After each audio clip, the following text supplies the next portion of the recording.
3. Osasuna Luka Sarinde. Osasuna Luka Sarinde.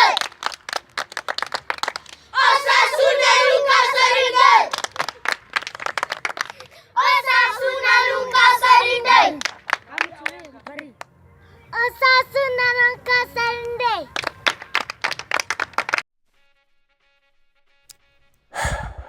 Yo la famille, je vous souhaite la bienvenue sur ma chaîne Brich FCB. On va voir ensemble les gars le débrief du match 4-2 face à Osasuna à l'extérieur les gars.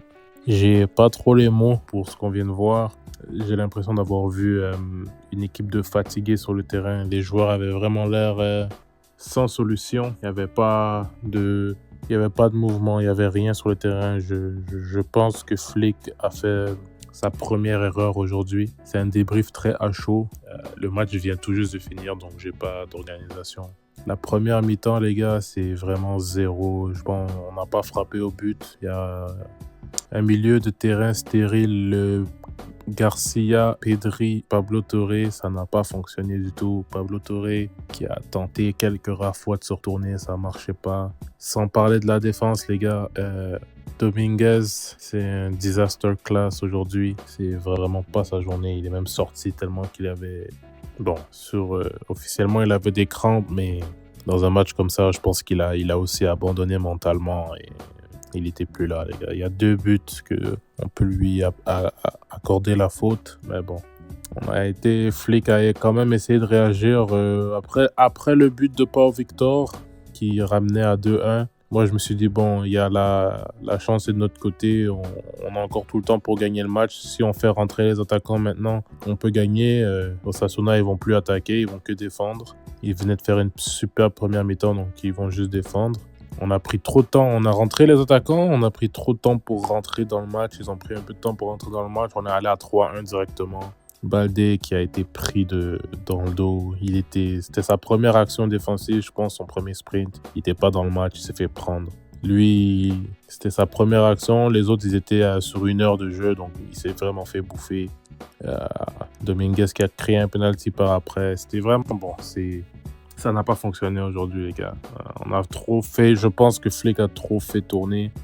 On peut pas faire jouer Dominguez et Cubarsí contre des équipes qui vont abuser des transitions. On peut pas. Ça, c'est la leçon d'aujourd'hui.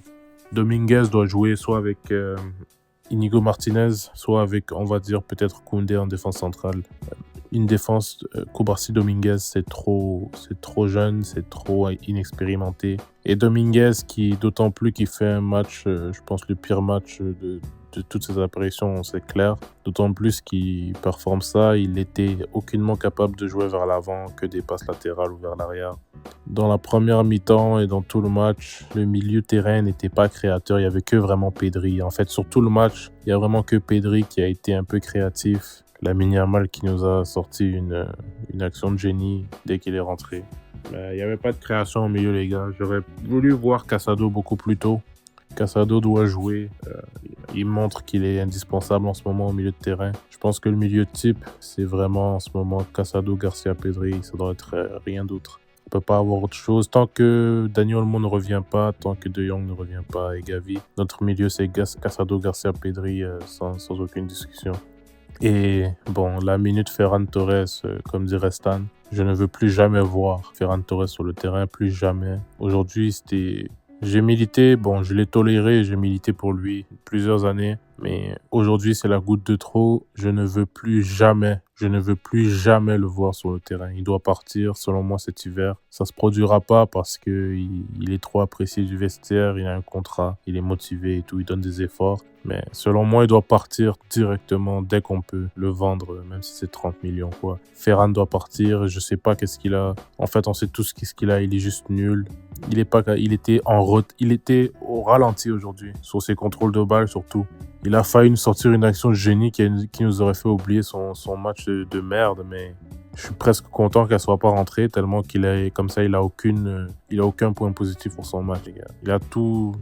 J'ai été très étonné de voir Lewandowski sortir et pas lui, parce que bon, Lewandowski aurait quand même pu être décisif sur des têtes, sur des ballons qui traînent à la surface, on sait pas. Ferran, il jouait comme un ailier gauche quand il était rendu attaquant de pointe, les gars. Il était encore comme s'il était dans le demi-espace gauche, il n'y avait plus d'attaquant.